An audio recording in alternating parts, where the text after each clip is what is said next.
네, 경제 얘기입니다. 우리 주력 산업인 반도체 수출이 지난달 40% 넘게 줄었습니다. 메모리 반도체 세계 1위와 2위인 삼성전자와 SK하이닉스가 반도체 부문에서 올해 1분기 적자가 6조 원에 달할 것이라는 분석도 나옵니다. 반도체가 우리 경제에 차지하는 비중만큼 경제에 부담이 될 수 있습니다. 먼저 이지은 기자입니다. 삼성전자가 반도체 부문에서 적자를 볼 가능성이 굳어지고 있습니다. 2008년 금융위기 이후 15년 만입니다. 게다가 예상 적자폭은 무려 2조 원대입니다. 그것도 올해 1월에서 3월 사이에만 이 정도 적자가 날 거란 건데 이미 1조 원대 적자를 예상해온 증권가가 최근 더 어두운 전망을 내놓고 있는 겁니다. 반도체 재고 수준이 늘어서 수요가 예상보다 크게 줄었고 반도체 업체들의 실적이 추가적으로 하향 조정되어야 되지 않을까 이렇게 생각하고 있습니다. SK하이닉스도 마찬가지입니다. 지난해 4분기 10년 만에 적자를 내더니 올해 3월까지에만 또 3조 원대 적자를 기록할 것으로 보입니다. 삼성전자와 SK하이닉스 두 회사에서만 자그만치 6조 원 안팎의 적자가 예상되는 것입니다.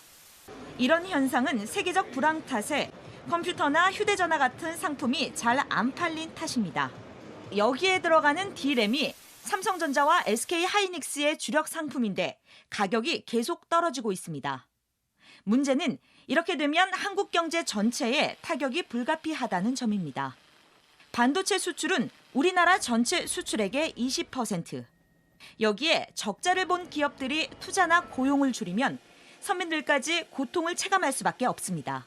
반도체 수출이 줄어들면서 경기가 침체되면은 중소기업들이라든지 이런 쪽에서 투자가 위축되면서 고용이 줄어들고 또 이러니까 하청업체 노동자들의 생활도 어려워질 수 있다. 당장 SK하이닉스는 청주의 새 공장 건설을 미루고 올해 투자를 지난해 절반 수준으로 줄이기로 했습니다. 현재로선 반도체 불황의 터널, 그 끝이 보이지 않고 있습니다. JTBC 이지은입니다. 이렇게 반도체 수출도 잘 안 되는데 또 다른 걱정거리가 있습니다. 미국 땅에 반도체 공장을 짓는 기업에 보조금을 주기로 했는데 조건이 너무 까다롭습니다. 미국 국방부 등에 반도체를 우선 공급해라. 이익이 많이 나면 미국 정부와도 나눠야 한다고도 했습니다. 거의 미국 국영기업 취급입니다. 공다솜 기자입니다.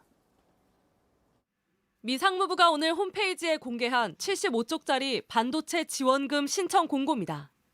반도체 지원법을 통해 보조금을 받고 싶은 기업들이 지켜야 할 기준을 적어뒀습니다.